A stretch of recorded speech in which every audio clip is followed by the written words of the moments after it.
ओम शांति। या मैथमेटिक्स को आप अप्लाई करो, स्टैटिस्टिक्स से अगर आप यूज करके उस नतीजे पर पहुंचो, अगर इतना रेट ऑफ ग्रोथ हो, आज जितनी पॉपुलेशन है उसके हिसाब से आप पीछे पीछे जाओ तो 5000 वर्ष तक कितने आदमी होंगे, जो हमारे हिसाब से लगभग 9,16,108 के लगभग समझो बैठते हैं। उतने अगर हों, फिर अगर सात्विक और त्रेता युग में जो आबादी हमने बताई है कितनी होनी चाहिए वगैरह वगैरह, उसके हिसाब से ठीक बैठते हैं जो आजकल के फिगर है। और उनके हिसाब से तो इतने मनुष्य होने चाहिए कि अगर एक से एक मनुष्य आप खड़ा करें तो सूरज तक पहुंच जाए, इतनी ज्यादा संख्या होनी चाहिए। या पृथ्वी पर वो मनुष्य इतने भर जाएंगे कि एक को दूसरे के कंधे पर खड़ा होना पड़ेगा, इतनी पॉपुलेशन होनी चाहिए। अगर उनके हिसाब से वो लिया जाए, वो गलत बैठता है। तो मैथमेटिक्स की ट्रूथ को तो लोग ज्यादा मानते हैं कि 2 और 2 तो सब देशों में 4 होते हैं, यूनिवर्सल ट्रूथ है, एक सार्वभौम सत्य है। तो उसके आधार पर भी उस बात को स्पष्ट किया गया कि आप देख लीजिए, जिसको बाबा कहते हैं कि अंगे अखड़े इस बात को स्पष्ट करें विद फैक्ट्स एंड फिगर्स, वो भी उसी हिसाब से बैठता है। तो इन अनेक चीजों को, अनेक प्रमाणों को लेकर कल्प की आयु बताई गई। फिर यह है, बहुत से लोग कहते हैं कि आप कैसे कहते हैं जहाँ सतयुग में पहले स्वर्ग था, यहाँ देवी देवता रहते थे और सभी जो है पवित्र थे, पवित्रता से ही सृष्टि की वो चलती थी, ये काम विकार नाम मात्र भी नहीं था, लोग रोगी होते ही नहीं थे, अकाल मृत्यु होती ही नहीं थी, ये सारी बातें आप कैसे कहते हैं? तो विश्व भर के जितने भी, चाहे बाइबल है, चाहे कुरान है, चाहे मान लो वेद हैं, चाहे उपनिषद हैं, चाहे हमारे शास्त्र हैं, उन सब में से प्रूफ दिए हुए हैं कि उन्होंने खुद कहा हुआ है कि पहले ये सृष्टि जो थी ये मैथुनी सृष्टि नहीं थी, ये पवित्र सृष्टि थी। उसके लिए बहुत अच्छे अच्छे शब्द प्रयोग किए गए हैं संस्कृत में, जिससे स्पष्ट होता है कि वो कैसी सृष्टि थी। बाइबल में से दिया गया इब्राहिम कैसे पैदा हुआ, इब्राहिम से पहले इब्राहिम के भी 2 बच्चे थे, एक कैसे पैदा हुआ, दूसरा कैसे पैदा हुआ, उसमें लिखा हुआ है। फिर उसके पहले कैसे पैदा होते थे, ये सारी बातें उनमें से कोट करके बताया गया है। और वो रोग कैसे नहीं थे, उनके लिए जैसे बाबा कहते हैं कंचन काया थी, उन्होंने अपने शब्द प्रयोग किए हुए हैं कि वो निरोग काया थी वगैरह वगैरह।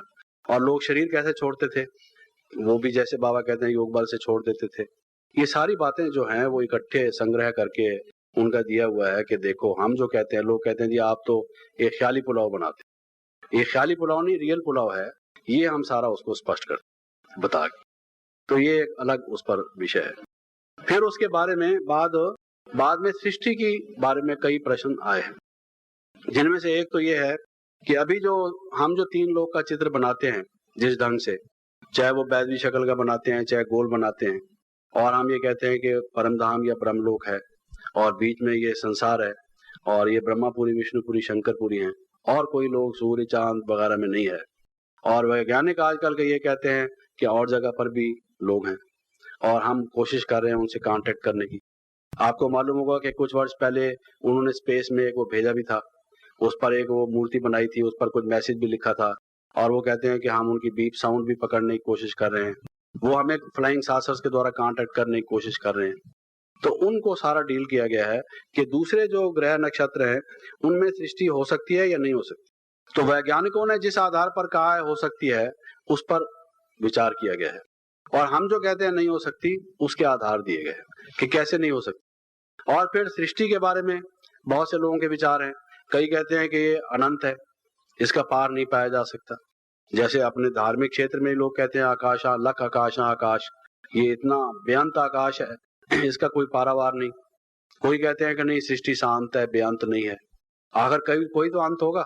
चलो आप बेअंत को भी सोचने की कोशिश करो, आपके मस्तिष्क में एक चित्र आएगा, उस चित्र के बाद आप सोचेंगे कि ये तो हद हो गई, नहीं हद नहीं, इसको भी हटाओ, हटाएंगे फिर हद आएगी, फिर आप मस्तिष्क में अपने विचारधारा से उसको और बड़ा करने की कोशिश करेंगे, लकीर तो फिर भी आ जाएगी।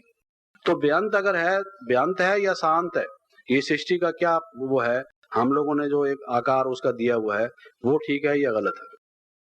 तो उसमें ये जो फिजिसिस्ट की थ्योरीज हैं, खास करके आइंस्टाइन की और दूसरे जो एस्ट्रोफिजिसिस्ट हैं, उनकी थ्योरी को लिया गया है। क्योंकि कई लोग ये कहते हैं कि अगर बेअंत हो तो वो सूक्ष्माति सूक्ष्म भी अगर हो तो वो अपने ही वेट से, अपने ही वजन से वो टुकड़े टुकड़े हो जाएगी, और अगर वो छोटी हो तो उसमें ये अरबों खरबों जो ये सितारे और ये इतनी बड़ी बेअंत अपार लगती है सृष्टि, तो वो लगता नहीं है कि इसका कोई अंत है। आज तक किसी ने इसका पार और अंत पाया ही नहीं है। तो ये 2 विचारधाराएं, उनको डिस्कस करके ये बताया गया है कि कैसे पहले ये आकाश में एक छोटा सा ये तारामंडल और भूमंडल वगैरह है, इसको हम यूनिवर्स कहते हैं, और इसके अलावा एक कॉस्मॉस है, ब्रह्म तत्व है जो छठा तत्व है, जिसको अभी उन्होंने नहीं जाना है कि वो छठा तत्व क्या है। वो छठा तत्व भी क्या है, आखिर वो प्रकृति है। तो आजकल की जो प्रकृति को जो वो समझ चुके हैं और हम उसको छठा तत्व कहते हैं, वो भी प्रकृति कहते हैं, लेकिन जो वेदांतवादी हैं उस ब्रह्म को परमात्मा कहते हैं। वो भूल कैसे है और वो प्रकृति कैसे है, उसमें प्रकृति के कौन से गुण है, और अगर वो प्रकृति है तो इलेक्ट्रॉन है कि फोटॉन है कि प्रोटॉन है कि न्यूट्रॉन है कि वो एटम है या सब एटॉमिक है या मेसान है या बेसान है, वो कई उन्होंने पार्टिकल्स निकाले हुए उस सब के। जी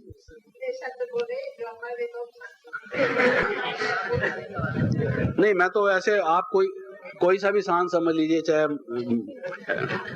भाव कहने का यह है कि हम उसको छठा तत्व कहते हैं जो सूक्ष्माति सूक्ष्म है। अब सूक्ष्माति सूक्ष्म उन्होंने भी निकाले हैं, उनके हिसाब से भी सूक्ष्माति सूक्ष्म है जो इन आंखों से देखे नहीं जाते। अब पहले तो एटम था, वो भी नहीं देखा जाता था, फिर उसके इलेक्ट्रॉन प्रोटॉन न्यूट्रॉन निकले, वो भी नहीं देखे जाते, फिर इलेक्ट्रॉन प्रोटॉन न्यूट्रॉन के बाद उससे भी छोटे पार्टिकल्स जिसका नाम मैं मेसान बेसान वगैरह बता रहा हूं, आप ये समझ लीजिए कि उससे भी सूक्ष्म पार्टिकल्स उन्होंने निकाले। और फोटॉन, जैसे मान लो फोटॉन, ये फोटो वगैरह या जो चित्र हम देखते हैं सबका फोटॉन्स हैं, वो एक इलेक्ट्रिकल पार्टिकल्स हैं लेकिन इलेक्ट्रॉन से भी बारीक हैं, उनका अपनी क्वालिटीज है। तो वो जो प्रकाश ही प्रकाश है, एक तो हो भी प्रकाश, और ना वो पॉजिटिव हो ना नेगेटिव हो, क्योंकि इलेक्ट्रिसिटी जो है, इलेक्ट्रोमैग्नेटिक जो है, उसका तो चार्ज है, चार्ज भी ना हो उसका कोई, और हो भी सूक्ष्म अति सूक्ष्म, हो भी प्रकृति। तो वो कहेंगे भी आप साइंटिस्ट लोग तो है नहीं, चलो हमने भी जहां तक साइंस पढ़ी है उसके हिसाब से बताओ आखिर भी ये क्या है, जब आप कहते हैं कि प्रकृति क्या है।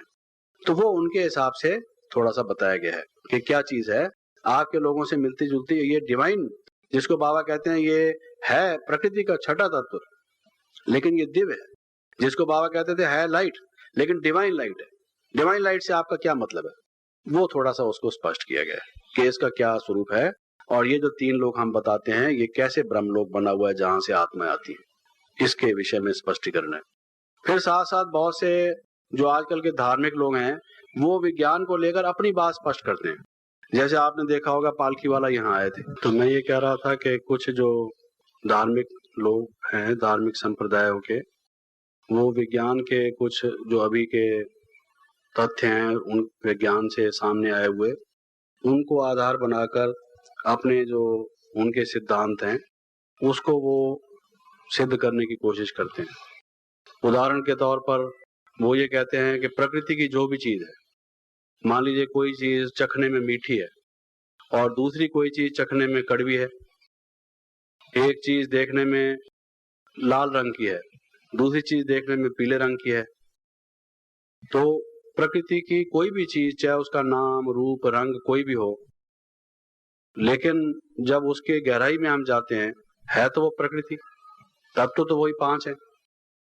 उसके नाम रूप अलग अलग अनेक प्रकार के, नाना नाम रूप, लाखों करोड़ों असंख्य नाम रूप उसके बदल जाते हैं, जिससे उसके गुण बदल जाते हैं, और फिर हम उसको अलग अलग नाम देते हैं और अलग अलग समझ लेते हैं, समझ अलग अलग लेते हैं, उनका कहना यह है। लेकिन अगर गहराई में हम जाएं तो हैं तो सब पांचों तत्वों के बने हुए। जैसे बेसन है, घी है, चीनी है, आप इन तीन चीजों से कई प्रकार की मिठाइयां बना सकते हैं, उसके नाम आप अलग अलग रख लेते हैं, लेकिन वो हैं तो तीन चार मटेरियल, उनको आपने कम ज्यादा कर दिया तो चाहे आप उसकी बूंदी बना लो, बूंदी के लड्डू बना लो, चाहे बेसन की बर्फी बना लो, कई चीजें, बेसन का हलवा बना लो, you can make so many things. नाम उसका अलग अलग रख लेंगे लेकिन चीजें तो वही हैं, उसकी शक्ल बदल गई, उसका गुण रूप थोड़ा सा बदल गया, खाने में टेस्ट थोड़ा सा बदल गया। ऐसे ही सोना है, सोने का आपने जेवर बना लिए, किसी का नाम कंठी रख दिया, किसी का नाम अंगूठी रख दिया, किसी का नाम नेकलेस रख दिया, किसी का नाम कांटा रख दिया, तो वगैरह वगैरह रख दिए, लेकिन है तो सब वो सोना ही। तो उसको मिसाल देके तो पहले ही लोग कहते थे, जो अद्वैतवादी लोग हैं, कि सर्वम खलदम ब्रह्म, ये सब एक ही ब्रह्म के नाना रूप, नाम रूप का भेद है, ये उपाधि भेद है, लेकिन है सब एक, ऐसा वो कहते थे।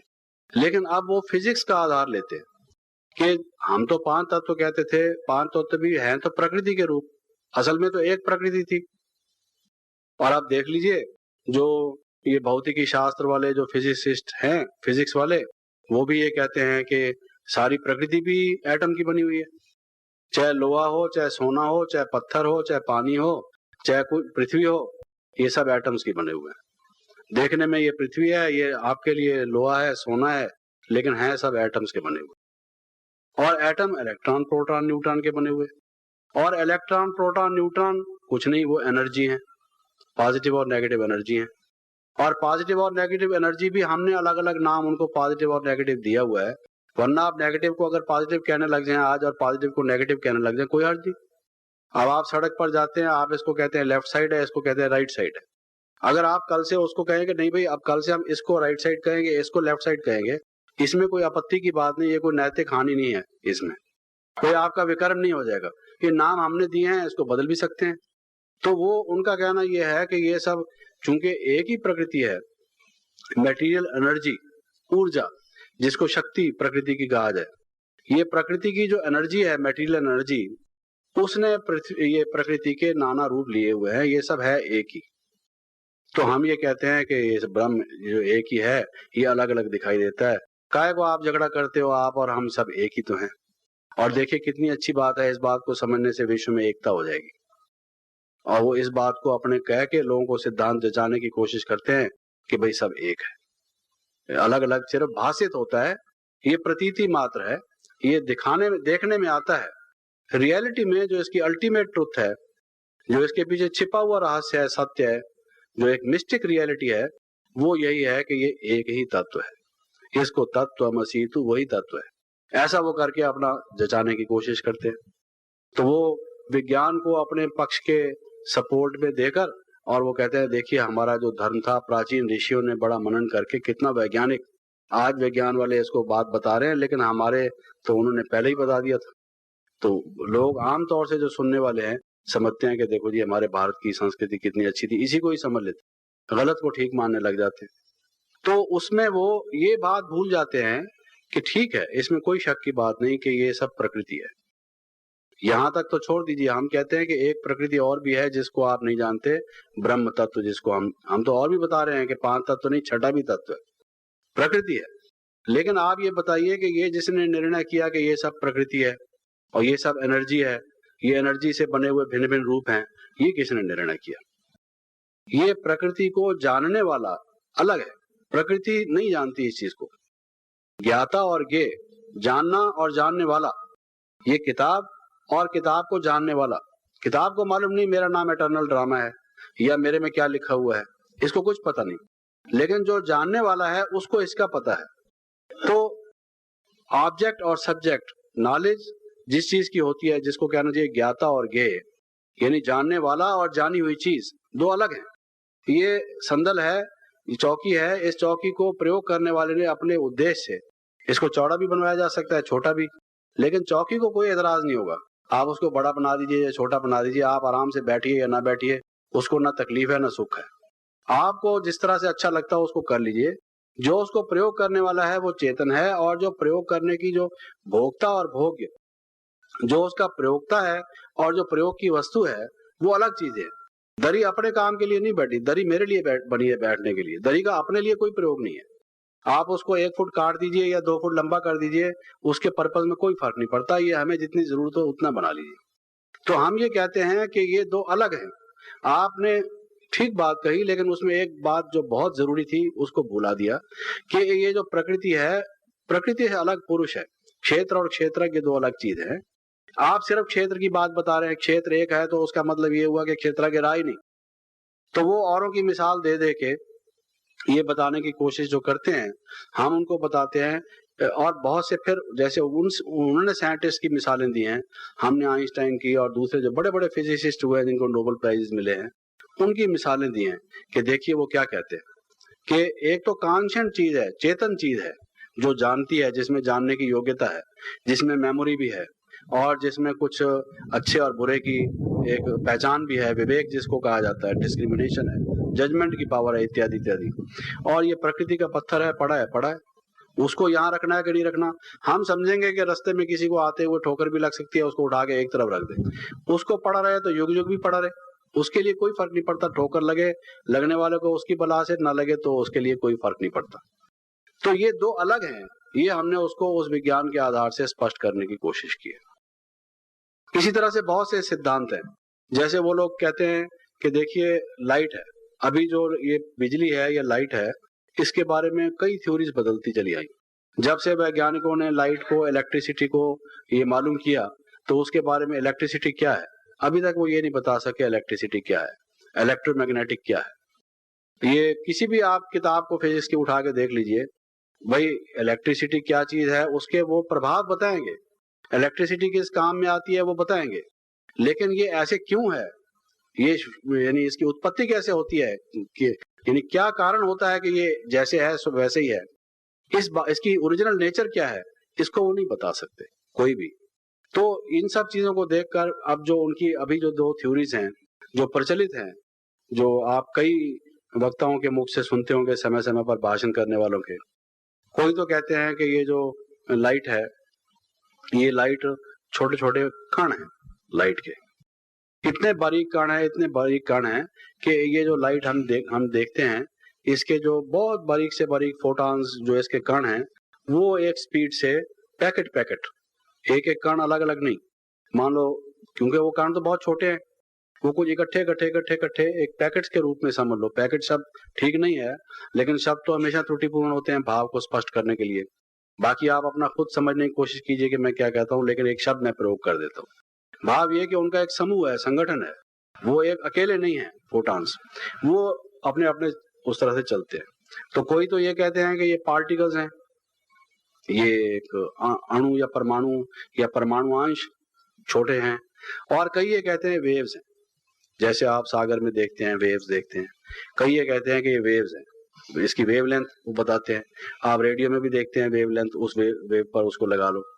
तो ये दो थ्योरीज हैं लाइट के बारे में। तो इन सब बातों को देखकर जो आजकल के लोग हैं वो ये कहते हैं कि देखिए हमारे जो पुराने ऋषि हैं या जो हमारे शंकराचार्य वगैरह हुए हैं, उन्होंने भी तो पहले से कहा है कि परमात्मा अनिर्वचनीय है, अनस्पीकेबल, इनडिस्क्राइबेबल, जिसका वर्णन नहीं हो सकता, नेति जिसको कहा जाता है। क्या कह सकते हैं हम कोई परमात्मा का क्या स्वरूप, जैसे लाइट के बारे में वो बता ही नहीं सकते कि वो वेव है या पार्टिकल है। इतने बड़े बड़े धुरंधर साइंटिस्ट हैं, कोई कहता है वेव है, कोई कहता है कि देखिए पार्टिकल्स हैं। गोया इसका मतलब दूसरे शब्दों में ये हुआ कि अनिर्वचनीय है, इसको वचन में नहीं लाया जा सकता, शब्द इसके बारे में कोई इसका स्पष्टीकरण नहीं दे सकते। जब लाइट की ये हालत है तो परमात्मा के बारे में हम क्या बताएंगे, वो भी अनिर्वचनीय है, वो भी इनस्पीकेबल है। हम तो ये कहते हैं परमात्मा का ये नाम है, ये रूप है, ये धाम है, ये उसके कर्तव्य है, ये उसका संबंध है, वो कहते हैं कि आप लोग उसको सीमा में बांध देते हैं। अरे परमात्मा को आज तक किसी ने जाना है? जान ही नहीं सकता। देखो बड़े बड़े फिजिसिस्ट कह रहे हैं हम लाइट को ही नहीं जान सकते, और 2 4 5 मिसालें दे देते हैं, जैसे मैंने आपको एक दी। तो परमात्मा भी अनिर्वचनीय है। और दूसरा ये कि उसके क्वालिटीज क्या है, वो मिसाल देते हैं कि जैसे ये अलग अलग रूप धारण कर लिया ना, मैंने आपको अभी थोड़ी देर पहले मिसाल दी थी, ये एक ही परमात्मा था, उसने खेल करने के लिए, क्रीड़ा करने के लिए अलग अलग रूप, ये हम भी कहते हैं ड्रामा है, वो कहते हैं ये लीला है। ड्रामा और लीला में थोड़ा सा फर्क है, हम नाटक कहते हैं, वो लीला कहते हैं। और वो एक और स्याद बहुश्यामी, वो एक था, उसने कहा कि मैं अनेक होता हूँ क्योंकि अकेला बैठा बैठा क्या करूंगा, तो थोड़ा खेल खेलना चाहिए, तो खेल खेलने के लिए वो अनेक हो गया। जैसे मैंने बताया ना, बेसन की बर्फी भी बना ली, बूंदी के लड्डू भी, पकोड़े भी, और कई चीजें बना ली। तो वो कहते हैं कि परमात्मा ने भी अनेक रूप धारण करके, तू और मैं एक ही हैं दोनों भगवान का रूप खेल खेलने के लिए, और आपस में मिल जाए, हम एक ही हैं। ऐसा वो क्या है कि लोगों को मोहित करने की कोशिश करते हैं कि भाई हम सब एकता लाने का उनका ये तरीका है। तो हम उसको ये साइंस की मिसालें दे दे के जो लोगों को भ्रांति में वो लाते हैं कि हमारा कितना विज्ञान सम्मत मत है, उसको हमने स्पष्ट किया है। और इसको वो कहते हैं कि माया के अधीन होके परमात्मा ने, और माया का ये अर्थ लेते हैं, माया का अर्थ कोई 5 विकार या 6 विकार जो हम कहते हैं ये नहीं लेते। वो कहते हैं माया एक ऐसी मिस्टीरियस फोर्स है, एक ऐसी रहस्यमयी है। वो कहते हैं ना, माया माँ ठगिनी में जानी, राजा के घर रानी हुई बैठी, पंडा के घर पानी, संतो माया माँ ठगिनी में जानी। वो कबीर के श्लोक। राजा के घर रानी हुई बैठी, राजा को रानी होकर मोहित कर रही है, और पंडों को आप देखेंगे हरिद्वार में, वो पानी में डुबकी लगाएगा, गंगा मैया की जय बोल के पैसे डालेगा, और पंडा जो होगा इसी ताक में रहेगा, ये पैसा हाथ से छोड़े और मैं पकड़ूं। तो पंडा के घर पानी, संतो माया मां ठगे नहीं मैं जानी। तो वो ये कहते हैं कि ये ऐसी मिस्टीरियस फोर्स है जो हर एक को भ्रमित कर रही है। तो परमात्मा ने ही अपने उस माया, जो उसकी अपनी एक इनहेरेंट, जो उसकी अपनी एक शक्ति है, आद्या शक्ति कोई कहता है उसका अपना जो एक फोर्स है, उसकी पावर है, उसके अंतर्गत वो स्वयं ही उसने ये नाना रूप धारण कर रखे। देख लीजिए, ये प्रकृति ने जैसे किया हुआ है ऐसे ही परमात्मा ने किया हुआ है। ये मिसाल वो देते हैं, तो हम उनको स्पष्ट करके बताते हैं कि ये कहाँ की मिसाल कहाँ जाके जोड़ी। जैसे वो मिसाल देते हैं ना, भाई किसी ने किसान को देखा लाल लाल था और वो रोटी खा रहा था मिर्च से, बोलता है ये इसलिए लाल लाल है कि लाल लाल मिर्च खा रहा है, समझा। जिसका कोई मेल नहीं, ये नहीं देखा कि खुली हवा में रहता है, कि छाछ पीता है, कि मक्खन खाता है, कि निश्चिंत रहता है, कि व्यायाम करता है, ये कोई भी बात ना देख के लाल लाल है क्योंकि लाल मिर्च खाता है। ऐसा ही काम आपने कर दिया, वो गलत मिसाल दे के एक बात को स्पष्ट करने की कोशिश की। तो हमने उसमें ये बताया है कि परमात्मा के ये जो आप कहते हैं कि भाई पॉजिटिव और नेगेटिव, एटम में भी तो पॉजिटिव और नेगेटिव है ना, दोनों। परमात्मा में भी दोनों क्वालिटीज हैं, पॉजिटिव भी नेगेटिव भी है। वो ज्ञान स्वरूप, लेकिन वो नेगेटिव अपने आप को ज्ञान छोड़ के माया के अधीन होके मनुष्य भी बन जाता है, जीव भी बन जाता है, वो ऐसा कहते हैं। तो हम उनको ये कहते हैं कि पॉजिटिव नेगेटिव का अच्छा आपने मिट्टी उड़ाई, खिल्ली उड़ाई, ये मतलब थोड़ी है पॉजिटिव और नेगेटिव का। तो वो सप्लीमेंट्री कंप्लीमेंट्री कैसे हैं, वो हमने उसके दृष्टांत दिए हैं कि जैसे परमात्मा लवफुल है या कंपैशनेट है, जिसको कहा जाता है भाई कृपा का सागर है, दया का सागर है, दयालु है, करुणामय है, लेकिन वो लवफुल के साथ साथ लाफुल भी है। ये उसके कहने के हमारे भाव हैं। ऐसा नहीं कि ऐसी लव करता है कि भाई जिसने चोरी की या मक्कारी की उसको कहा कोई बात नहीं मुआफ, हाँ कत्ल किया चल तुझे भी मुआफ। जैसे वो स्वामी दयानंद को किसी ने वो विष खिलाई थी, उसने कहा तू कश्मीर भाग जा, पैसे भी उसको साथ दे दिए थे कि तू भाग जा कश्मीर। जैसे उसको और चोरी सिखाई थी कि अपने पैसे भी कुपात्र को दे दिए।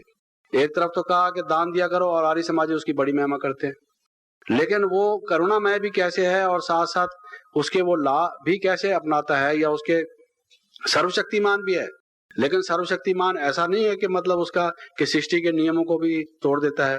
अग्नि का काम जलाना है और वो अग्नि बुझा रही हो, क्यों? क्योंकि परमात्मा सर्वशक्तिमान है, उसने अग्नि को बुझाने का काम दे दिया, जल को जलाने का काम दे दिया। इस किस्म को सर्वशक्तिमान नहीं कहते। तो वो सारी बातें उसकी स्पष्ट की हुई है। ओम शांति। क्या है कि बहुत से लोग जो समझते हैं ना कि परमात्मा सृष्टि की रचना करते हैं, वो रचयिता है, तो वो हमने बताया है कि रचयिता किस अर्थ में है। क्योंकि आप देखिए, हम भी कहते हैं रचयिता और रचना का ज्ञान, the creator and his creation, हमारे चार्ट्स में भी लिखा हुआ रहता है। तो ये क्रिएटर शब्द जो है ये थोड़ा भ्रांतिकारक है, और उसमें वैज्ञानिकों ने क्या कहा है कि क्रिएशन किसको कहते हैं। सिर्फ क्रिएशन नहीं होती, क्रिएशन हमेशा डिस्ट्रक्शन को लेकर होती है। कोई भी चीज आप मुझे बता दें जिसमें क्रिएशन होती हो, डिस्ट्रक्शन ना होती हो।